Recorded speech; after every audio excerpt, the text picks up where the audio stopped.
forecasted is coming in the succeeding days, we feel great fear, anxiety, sense of helplessness and powerlessness.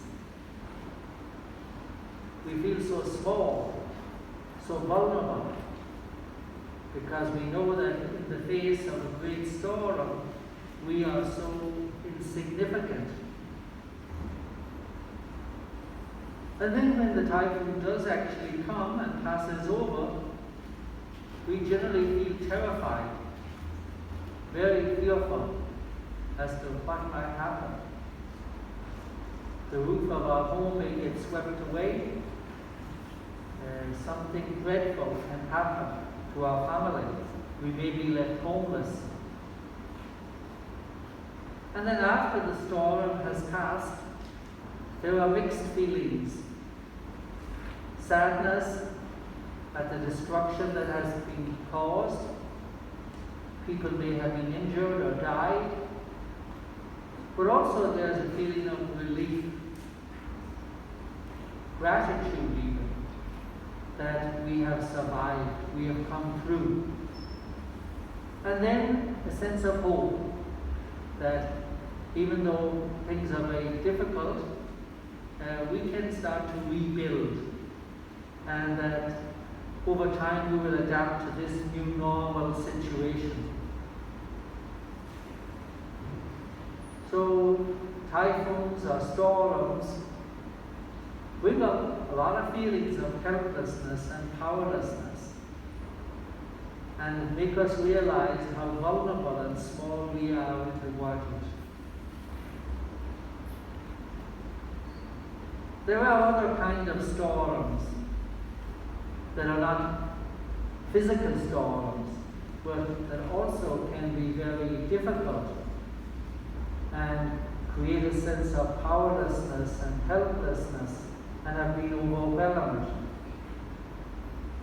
When we hear that somebody in our family is seriously ill, or when somebody we love dearly dies, or when an important relationship breaks up and we cannot put it back together again, or when our little family business collapses, it feels like a big storm in our life, in our family. We feel very anxious, fearful, overwhelmed, powerless, very small, very frightened. Something that's important to us, or someone who is important to us, is not there in the same way as before. They're either sick, they have died, our little business, or whatever project we have planned, it collapses.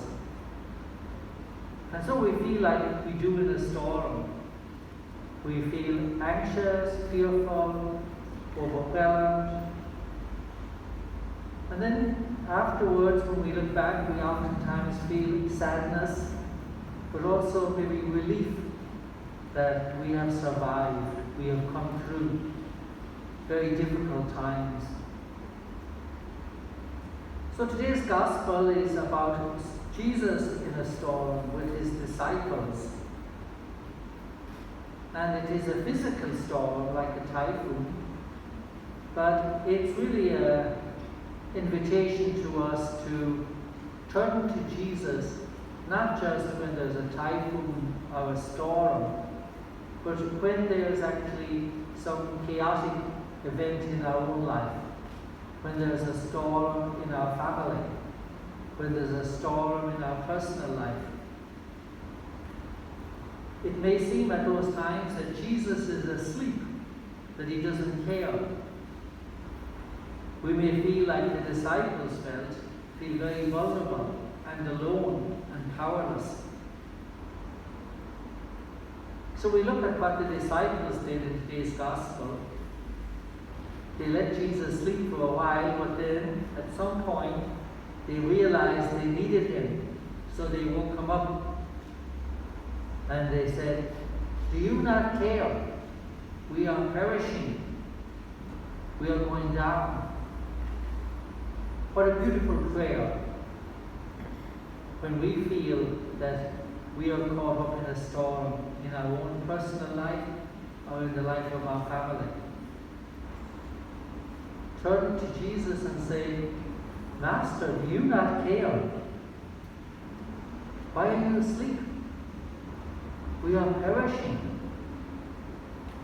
We are being overwhelmed.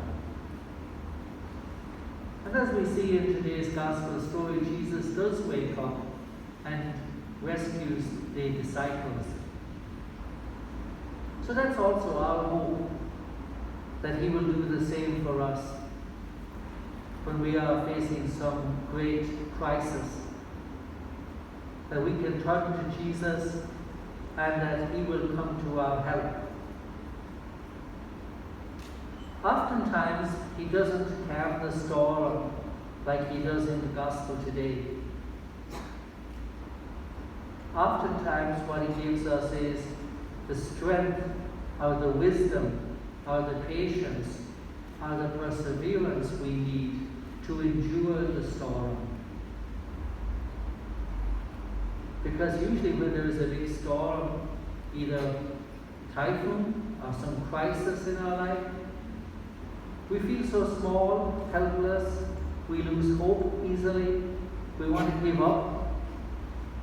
But if we turn to Christ, if we turn to Jesus and ask for his help and his strength, ask for his grace and wisdom, he will give us the courage and the patience and the perseverance and the hope we need to stay in there and persevere through the storm and come out at the other end.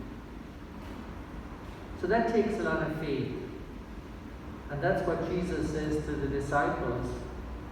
Do you not have any faith? Do you not believe that I am with you also in the storms? And it is difficult when we are in some crisis to really believe that God is with us, that Jesus cares for us. But it's also an invitation to increase our faith, to really trust. Yes, this is really difficult. I don't know if I can handle this crisis, but I do try to believe that God is with me, that he will guide me and help me and give me what I need to go through this storm, this crisis. Oftentimes, 5 or 10 years after the crisis, and we look back at our own life, we realize that God had been with us. In the middle of the storm, oftentimes we doubt, we wonder, where is God? Why he doesn't help me? Why I cannot get through this easily? But usually, some years later, when we look back on our life and we think of some crisis, often then we can see clearly God was indeed with us and helped us and guided us and protected us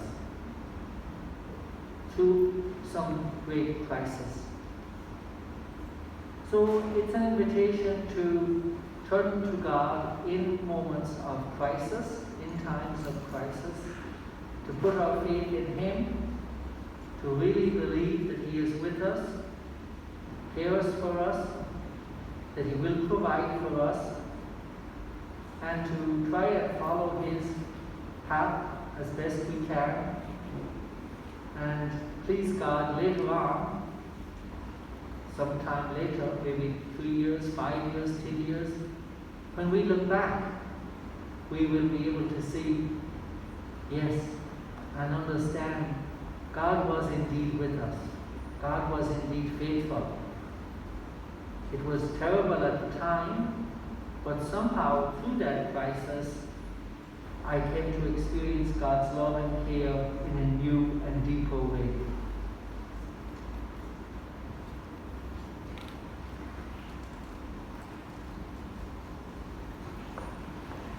Please stand.